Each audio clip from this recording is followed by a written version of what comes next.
Hello everyone, once again welcome to my class. Students, as you know that we have already discussed the tenses some part. We have already discussed the present indefinite tense and its uses, its structure, and also we have discussed the present continuous tense structures. Today we are going to discuss the present continuous tense uses. Let's start students. प्यारे साथियों, जैसा कि आप सभी को पता है कि हमारी जो पहले वाली क्लासेस हैं उनके अंदर है ना हमने टेंसेस के जो कुछ पार्ट है ना उसको डिस्कस हम कर चुके हैं। जैसे कि उसमें हमने प्रेजेंट इंडेफिनेट को डिस्कस किया था, उसके यूजेस को डिस्कस किया था और स्ट्रक्चर्स है जो प्रेजेंट कंटिन्यूस टेंस का उसको डिस्कस किया था। आज हमें ना प्रेजेंट जो कंटिन्यूस टेंस है उसका विभिन्न परिस्थितियों के अंदर ना किस प्रकार से यूज किया जाता है उसको डिस्कस करेंगे बेटा। Let's start. कहाँ से स्टार्ट करेंगे हम? फर्स्ट यूज से। इसका फर्स्ट यूज कहाँ पर होता है? पहले यूज से हम इसको स्टार्ट करेंगे। To express temporary actions in the present. Present के अंदर हम जो कुछ अस्थायी एक्शंस होते हैं, टेम्परेरी का मीनिंग क्या होता है? अस्थायी। अस्थायी कार्यकलाप नहीं होते, उसकी अभिव्यक्ति के लिए, एक्सप्रेस करने के लिए इसका इस्तेमाल किया जाता है। टेम्परेरी का मतलब क्या होता है बेटा? जैसे कि ना वो थोड़े समय के लिए हो, उसको बोलते हैं टेम्परेरी एक्शन। तो इस तरह के एक्शन को अभिव्यक्त करने के लिए, एक्सप्रेस करने के लिए किस टेंस का यूज़ किया जाता है? प्रेजेंट कंटिन्यूस टेंस का यूज़ किया जाता है। जैसे एग्जांपल के लिए हम समझेंगे, all of the students are sitting and talking, यानी कि सभी स्टूडेंट्स हैं जो वहाँ पर बैठे हुए क्या कर रहे हैं? सिटिंग है और टॉकिंग कर रहे हैं। देखो इसका मतलब टेम्परेरी कैसे है? ये तो है नहीं भाई, है ना, ये स्टूडेंट्स क्या कर रहे हैं? अभी सिटिंग में है और क्या कर रहे हैं? टॉकिंग कर रहे हैं। इसका मतलब ये नहीं कि भी हमेशा ये बैठे रहेंगे और टॉकिंग करते रहेंगे। ये एक टेम्परेरी एक्शन है। कैसा एक्शन है? टेम्परेरी एक्शन है ये। तो इसलिए यहाँ पर क्या होगा? टेम्परेरी एक्शन को व्यक्त करने के लिए भी इसका इस्तेमाल किया जाता है, यूज किया जाता है। दूसरा सेंटेंस को देखेंगे हम अच्छी तरीके से समझने के लिए। He is waiting for his friend. क्या कर रहा है? वो अपने मित्र के लिए इंतजार कर रहा है। ऐसा तो है नहीं भाई वो ना 15 साल तक, 20 साल तक इंतजार करता रहेगा भी। इतना इंतजार कर सकता हो टेम्परेरी रूप से भी, 10 मिनट किया, 15 मिनट किया, 1 घंटा, 1.5 घंटा। ये नहीं है कि भी वो हमेशा हमेशा के लिए वहीं पर इंतजार करता रहेगा। तो ये टेम्परेरी रूप से इंतजार कर रहा है, ये भी परमानेंट नहीं है। तो टेम्परेरी एक्शन को अभिव्यक्त करते समय भी इसका प्रयोग किया जाता है। नेक्स्ट सेंटेंस एक बार और समझने के लिए, at this time I am working in the fields. भी इस समय ना, इस समय मैं क्या कर रहा हूँ? खेतों में काम कर रहा हूँ। ये नहीं अभी मैं हमेशा ही खेतों में काम करता रहूँगा, अभी खेत में काम करके मैं अपने और भी काम में घर पे भी जाऊंगा, खाना वगैरह भी खाऊंगा। तो टेम्परेरी एक्शन को पहले वाले उसके अंदर क्या बताया गया है रूल के अंदर? To express temporary action in the present. Present में जो टेम्परेरी क्रियाकलाप नहीं है उनको व्यक्त करने के लिए इसका प्रयोग किया जाता है। आई थिंक बेटा इसका फर्स्ट यूज है ना आपको अच्छी तरीके से समझ में आ गया होगा। इसके नेक्स्ट यूज, सेकेंड यूज की तरफ हम आगे बढ़ते हैं। सेकेंड यूज में क्या बताया गया है उसको देखते हैं। क्या बताया गया है? To express action happening at the time of speaking.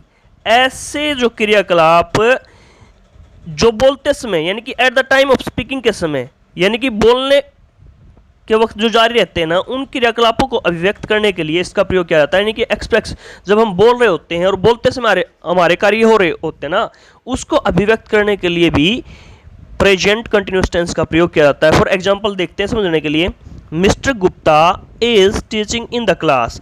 देखो ना, मिस्टर गुप्ता क्या कर रहे हैं? टीचिंग कर रहे हैं। किसके अंदर? क्लास में।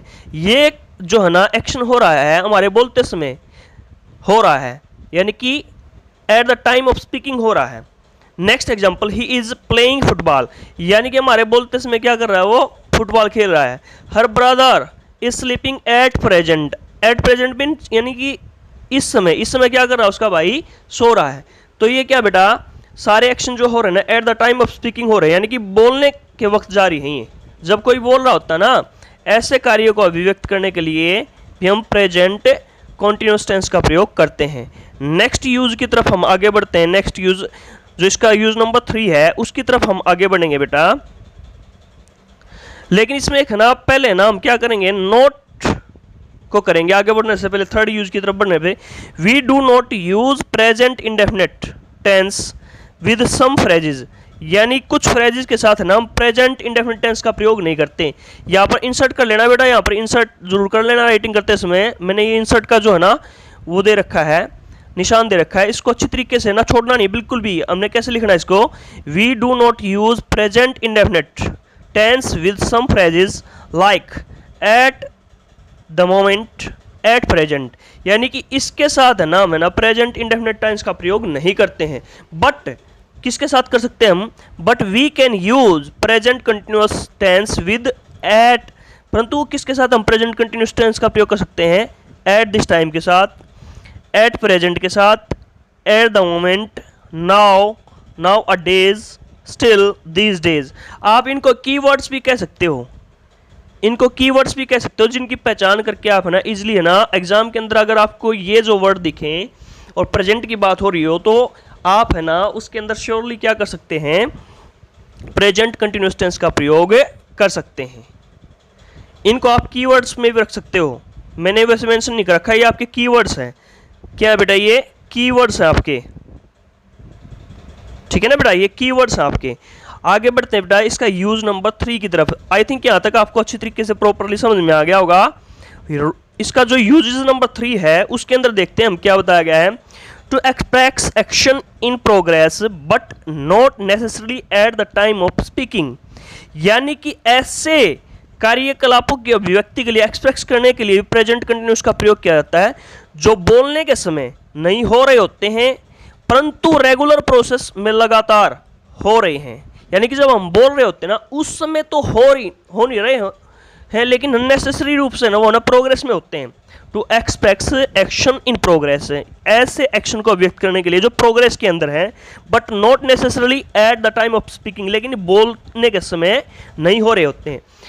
इसको समझने के लिए हम बेटा किसका प्रयोग करेंगे? एग्जाम्पल्स का प्रयोग करेंगे अच्छी तरीके से।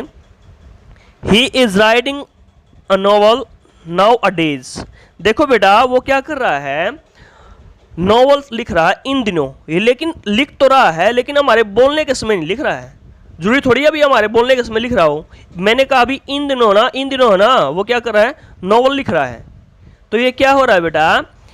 कार्य तो हो रहा प्रोग्रेस में लेकिन है ना बोलने के समय, ठीक है ना, बोलने के समय नहीं हो रहा ये। आई थिंक इस एग्जाम्पल से आपको समझ में आएगा। सेकंड एग्जाम्पल से और अच्छी तरीके से समझ लोगे। Sita is learning English grammar now a days, यानी कि इन दिनों क्या कर रही है? वो ग्रामर को सीख रही है लेकिन एट प्रेजेंट तो नहीं सीख रही है ना। जापान इज फेसिंग अर्थक्वेक, देखो जापान क्या कर रहा है? अर्थक्वेक को फेस कर रहा है, लेकिन ना इसका मतलब ये थोड़ी है जब हम बोल रहे हैं उसी टाइम वो फेस कर रहा है। फेस तो कर रहा है, वैसे भी है ना जापान के अंदर जो है ना क्या होती रहती हैं? प्राकृतिक आपदाएं होती रहती हैं। तो ये ना इसका मीनिंग ये है बेटा बोलते समय नहीं हो रहा ये काम, क्लियर है ना? हो तो रहा है, प्रोग्रेस में है, आता रहता है। जैसे कि आपको भली बात परिचित हो, जापान में तो ना जो नेचुरल डिजास्टर होते रहते हैं। तो ये फोर्थ एग्जाम्पल, और I am writing a book these days, यानी कि इन दिनों में क्या कर रहा हूँ? एक पुस्तक लिख रहा हूँ, यानी कि इन दिनों में लिख रहा हूँ लेकिन बोलते समय एक प्रक्रिया नहीं हो रही है, लेकिन रूटीन में ना कभी कभार वो टाइम निकाल के क्या कर रहा है? बुक को लिख रहा है। नेक्स्ट जो यूज है इसका, फोर्थ नंबर यूज, उसको हम क्या करेंगे? डिस्कस करेंगे। उसमें देखेंगे क्या बताया गया है। Rule number 4, to express actions definitely planned और arrange for the near future, यानी कि ऐसे कार्यकलापों की ना या को अभिव्यक्त करने के लिए जो निकट भविष्य में होने वाले कार्यक्रम या पूर्व निर्धारित योजना की अभिव्यक्ति करते हैं, को अभिव्यक्त करते हैं। यानी कि जो हमने प्लान बनाया है और वो किसके लिए बनाया है? नियर फ्यूचर के लिए प्लान बनाया है, उसमें भी बेटा हम क्या करते हैं? प्रेजेंट कंटिन्यूअस टेंस का प्रयोग करते हैं। वैसे देखने में तो ना बेटा लगता है ये जैसे कि नेक्स्ट वीक से फ्यूचर, सब तो यानी कि फ्यूचर के यूज किए जाएंगे, लेकिन नेसेसरी रूप से इसमें किसका प्रयोग हो रहा होता है? ये इसको प्रेजेंट के अंदर ही माना जाता है। जैसे कि एग्जांपल देखेंगे, I am going to Goa next week, यानी कि मैं ना अगले सप्ताह क्या करने जा रहा हूँ? गोवा जा रहा हूँ। I am going to Goa next week, अगले सप्ताह में गोवा जा रहा हूँ। We are meeting today in the evening, हम है ना आज इवनिंग के समय, किसमें? इवनिंग के समय आज मिलने जा रहे हैं। She is coming by 7 AM, कितने समय तक? 7 AM तक। ट्रेन ऑन मंडे, यानी कि 7 बजे तक ट्रेन से कब आ रही है? वो मंडे को आ रही है। देखो बेटा है तो फ्यूचर की बात, लेकिन ना इसको प्रेजेंट में अभिव्यक्त किया जाता है। प्रेजेंट की बात होती है, ये देखने में तो ऐसा लगता है वर्डिंग से जैसे कि भी नेक्स्ट वीक है, भी है ना मंडे के आगे आने वाले या इवनिंग की बात है, ये फ्यूचर की है, लेकिन ये एक्चुअल में क्या होता है, प्रेजेंट होता है। यहाँ पर दे भी रखा है भी डेफिनेटली प्लान, यानी कि to express action definitely planned और arranged for the near future, यानी कि नज़दीकी जो फ्यूचर होता है ना उसके लिए भी इसका इस्तेमाल किया जाता है। ये यूज नंबर 4 था इसका। अब यूज नंबर 5 की तरफ हम आगे बढ़ते हैं। आई थिंक 4 तक आपको अच्छी तरीके से समझ में आ गया होगा बेटा। यूज नंबर 5 नंबर यूज की तरफ हम आगे बढ़ते हैं। इसमें देखेंगे भी इसके अंदर क्या दे रखा है यूज नंबर 5 की तरफ। सॉरी एक मिनट के लिए, sorry for interruption. Use number 5, we use present continuous tense with always, continuously, constantly, for ever when a person habitually doing a work frequently opposite to others desire। देखो बेटा यहाँ पर सीधा सीधा क्या बता रखा है, हम प्रेजेंट कंटिन्यूस टेंस का प्रयोग है ना किसके साथ करते हैं, ऑलवेज के साथ भी कर सकते हैं, कंटिन्यूअली के साथ भी, और कंस्टेंटली और फॉर एवर, इन शब्दों के साथ जो भी ये दे रखे ना ऑलवेज से लेकर के फॉर एवर तक, इनके साथ हम क्या कर सकते हैं, प्रेजेंट कंटिन्यूस टेंस का प्रयोग कर सकते हैं। लेकिन एक कंडीशन इसके साथ, कैसी condition, when a person habitually, यानी कि आदतन रूप से कोई कार्य कर रहा हो, doing a work, frequently means लगातार कोई काम कर रहा हो कोई व्यक्ति उसकी आदत के अकॉर्डिंग, यानी कि मजबूर होकर के, अपोजिट टू अदर डिजायर, यानी कि दूसरों की इच्छा के विपरीत कोई कार्य कर रहा है, तो उस समय भी हम है ना ऑलवेज के साथ, कंटिन्यूअली और कंस्टेंटली और फॉर एवर के साथ हम प्रेजेंट कंटिन्यूअस टेंस का प्रयोग करते हैं। कहने का मतलब ये है बेटा, देखने मात्र से हमें ना इस तरह के ना काम में है ना क्या होता है, नेगेटिविटी होती है, नेगेटिव सेंस होती है, यानी कि सुनने में है ना और फील करने में नेगेटिविटी का एहसास होता है, तब हमें क्या करते हैं, प्रेजेंट कंटिन्यूअस टेंस का प्रयोग कर सकते हैं। किन शब्दों के साथ, जिसमें ऑलवेज दे रखा हो, कंटिन्यूअली दे रखा हो, कॉन्स्टेंटली और फॉरएवर दे रखा हो। यह भी एक प्रकार से आप कीवर्ड मान सकते हो आप अपने। कब, जब इस इनके अंदर है नेगेटिविटी का, यानी कि नकारात्मकता का कोई भाव आ रहा हो, यानी कि दूसरों की डिजायर के विपरीत कोई काम हो रहा हो, भी कोई हैबिट, किसी की हैबिट में है ना दूसरों को डिस्टर्ब करना हो, या फिर कोई किसी को तंग करना हो, इस तरह की बातें। फॉर एग्जाम्पल से हम समझेंगे, एग्जाम्पल से आपको अच्छी तरीके से समझ में आ जाएगा ये। एग्जाम्पल नंबर 1 की बात करें, सी इज ऑलवेज कंप्लेनिंग। देखो यहाँ पर नेगेटिविटी का भाव व्यक्त हो रहा है ना, वह हमेशा ही क्या करती रहती है, बिन कंप्लेनिंग करती रहती है, वो उसकी आदत में, हैबिट में क्या बन गया है, सी इज ऑलवेज कंप्लेनिंग, कंप्लेनिंग कर रही है वो हमेशा ही। अब एग्जाम्पल नंबर 2 को हम देखेंगे, ऑब्जर्व करेंगे, you are for ever finding faults with others. तुम तो ना हमेशा ही क्या करते रहते हो, दूसरों के अंदर गलतियां ही निकालते रहते हो। देखो यहाँ पर है ना फाइंडिंग फॉल्ट्स करना, यानी कि हमेशा ही फाइंडिंग फॉल्ट्स करना क्या होता है, एक नेगेटिविटी नहीं है कि नहीं। सभी ये थोड़ी चाहेंगे कि भी है ना हमेशा ही है ना एक ही उसके अंदर हैबिट ये बनी रहे कि भी वो है ना दूसरों के अंदर फॉल्ट्स ही निकालता रहे, फॉल्ट्स चाहे फॉल्ट हो या ना हो, तो ये नेगेटिविटी है एक। Next example, you are always boring money. तुम तो हमेशा ही क्या करते रहते हो, बोरोइंग करते रहते हो, क्या, मनी। ये भी एक नेगेटिविटी है। दे आर कंस्टेंटली डिस्टर्बिंग अस, वे हमें लगातार क्या कर रहे हैं, डिस्टर्ब कर रहे हैं, तो ये भी नेगेटिविटी है। His wife continually crying these days, यानी कि उसकी पत्नी है ना भी है ना क्या कर रही है, इन दिनों ना लगातार क्या कर रही है, दीज डेज क्या कर रही है, क्राइंग, रोती रहती वो इन दिनों। तो इसका मतलब क्या है भैया ना, या तो उसको ना पीटा जा रहा है या किसी प्रकार का उत्पीड़न किया जा रहा है, तो नेगेटिविटी है या नहीं है।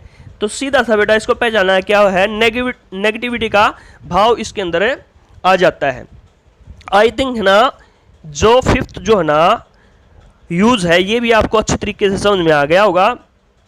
अब हम आगे बढ़ते हैं बेटा, रूल नंबर 6, और बड़ा ही मोस्ट इंपॉर्टेंट है, जो कॉम्पिटिटिव एग्जाम के अंदर भी आपको काम आएगा।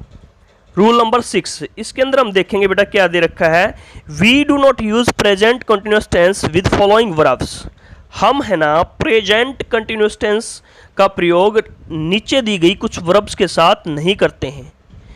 ये गलत होगा बेटा। वो वर्ब्स कौन सी होती है, 5 काइंड्स की वर्ब्स होती हैं।